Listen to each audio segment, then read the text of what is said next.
सबसे पहले तो आप सभी को मेरी प्यार भरी नमस्ते और सभी सुहागिनों को करवा चौथ की बधाई। तो आज हम कर रहे हैं करवा चौथ व्रत का उद्यापन।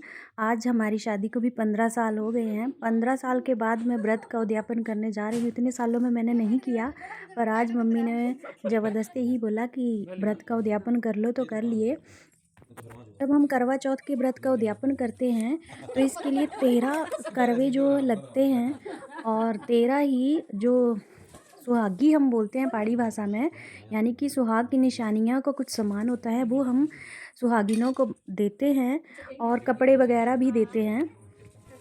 और अपने पति की लंबी आयु के लिए ये व्रत रखा जाता है, तो हम भी रखते हैं। हमारे भारत में ये व्रत रखा जाता है, खासकर नॉर्थ इंडिया में ये व्रत ज़्यादा किया जाता है। तो व्रत के उद्यापन की पूजा जो है वो स्टार्ट हो गई है। आप देख सकते हैं सारा का सारा सामान जो है वो तैयार कर दिया है। भगवान की पूजा अर्चना जो वो शुरू हो गई है। लास्ट में कथा होगी, तो आप भी देखिए हमारे साथ कैसे कैसे इस व्रत का उद्यापन किया जाता है। इसमें भगवान गणेश की पूजा की जाती है, भगवान शिव और पार्वती जी की पूजा की जाती है। मेरी बहन ने भी इस व्रत का उद्यापन किया, हम दोनों ने साथ में इस व्रत का उद्यापन कर लिया। व्रत का उद्यापन करने के बाद हम अगले साल से कुछ पानी या फ्रूट्स वगैरह कुछ खा सकते हैं। अदरवाइज़ हम इस व्रत को बिना उद्यापन किए ना पानी पीते हैं ना ही कुछ खा सकते हैं। बिल्कुल निर्जल व्रत करना होता है ये। पानी गंगा दर्शन पवित्र पानी पूजा काले से नमः भागीरथी गंगा देवी नमो नमः। दोनों हाथ कड़वी के साथ लगाने।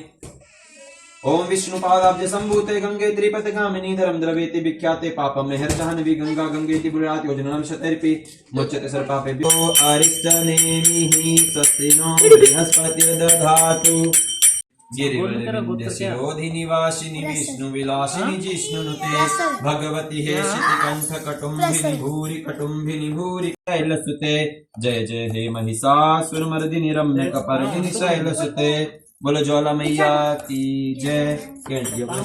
पाणिया छिट्टा टिक्का चावल को मठा घंटा समर्पयामि गंधक्ष धूप दीप नैवेद्यम समर्पयामि फल दक्षिणां समर्पयामि कुलजा देव्ये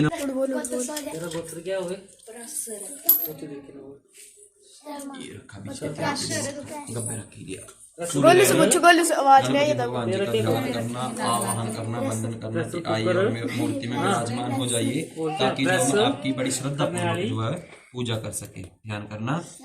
ओम खरवं स्थूल तनुं गजेंद्र वदनम लप्रस्यं दन मधुगंध लुब्ध मधुप व्यालोल गंड स्थलम दंता घात विदारितारि रुदिरई सिंधूर शोभाकरं वंदे शैलसुता सुतम गणपतिं सिद्धिप्रदं कामदं बुद्धिप्रदं कामदं। बोले गणपति महाराज की जय। आवनाते पुष्पाणि समर्पयामि तरस्य हविषि स्वाहा दिशा प्रदिशो विदिशो दिशिभ्यो स्वाहा। ओम तरु पुष्प समुद्भूतां सुसादरु मधुर मधु। और ये हैं सूट वगैरह जो भी हम अपने से बड़ों को, अपने हमारे जो घर के होते हैं उनको देते हैं। सास जेठानी देवरानी जो कोई होता है उनको हम देते हैं।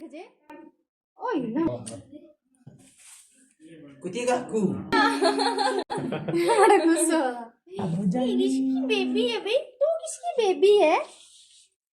तू किसका है? माची का? दिखा माई बेबी दिखा। और ये है मेरी मम्मी और ये साथ में है भाभी। आजकल ये घर आए हुए हैं, भाई की छुट्टियां हैं और अभी स्टार्ट होने जा रही है करवा चौथ के व्रत उद्यापन की कथा।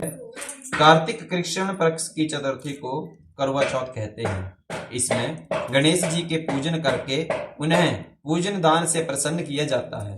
इसका विधान चैत्र की चतुर्थी में लिखा गया है, परंतु विशेषता यह है कि इसमें गेहूं का करवा भर के पूजन किया जाता है और चावलों के करवे को भी पूजन किया जाता है। विवाह है कि जिस प्रकार से यह कथा प्रारंभ होती है। एक साहूकार के 7 लड़के और एक लड़की थी।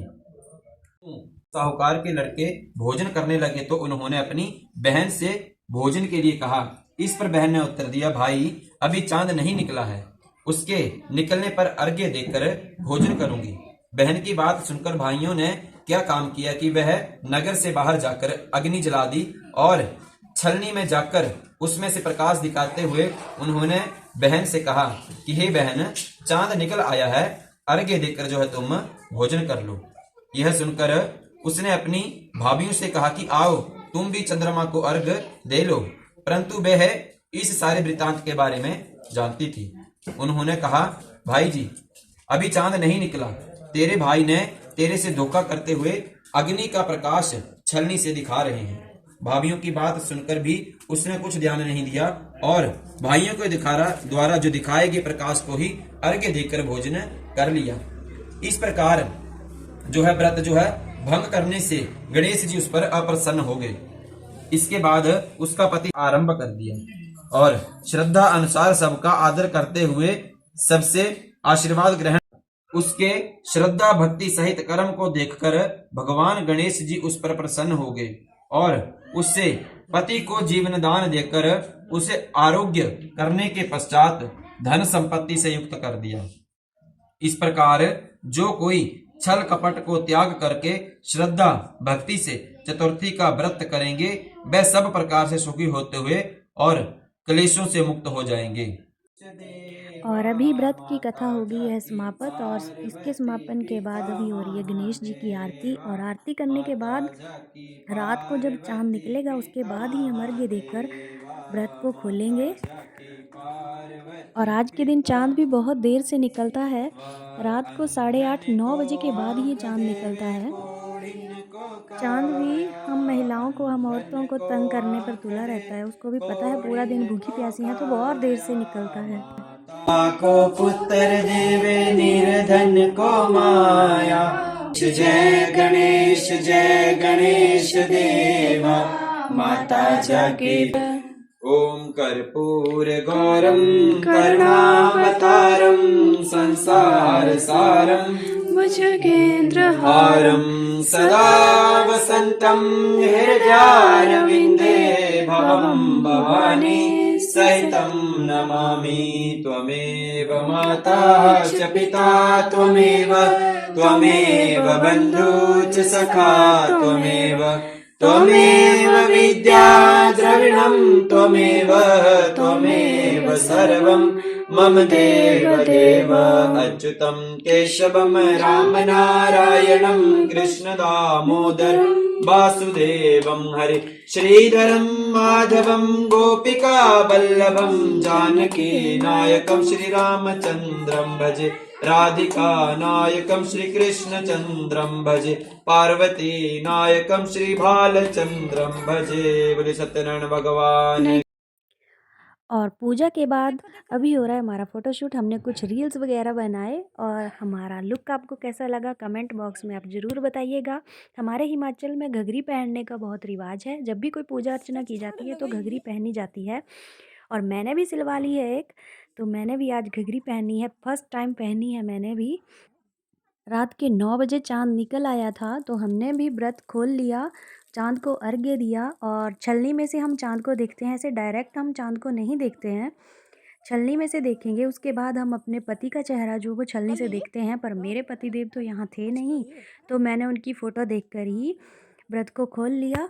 और उसके बाद हम पानी पी लेंगे और कुछ जो भी मीठा खा लेते हैं।